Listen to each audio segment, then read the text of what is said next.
Friends, பொறுமைக்கும் ஒரு எல்லை உண்டு. இந்த பைத்தியக்காரனை பற்றி பேசக்கூடாது அப்படின்னு நம்மளும் விலகி விலகி போகிறோம். ஆனாலும் அவன் விட்ட பாடில் 18 வருஷமாக முக்கிட்டு இருக்கிறானுங்க. நேற்று வந்த ஸ்ரேயஸ் ஐயர் ஒரு கப் அடித்தாச்சு.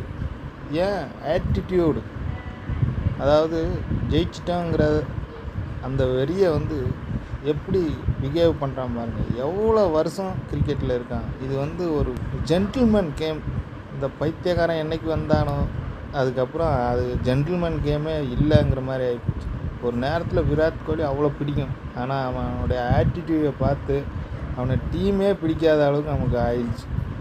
யாருக்கெல்லாம் பிடிக்காதோ அவங்கெல்லாம் லைக் போட்டுட்டு போங்க. அப்போ தான் மற்றவங்களுக்கு தெரியும் விராட் கோலி எத்தனை பேருக்கு பிடிக்காது அப்படின்னு. தேங்க்யூ ஃபார் வாட்சிங்.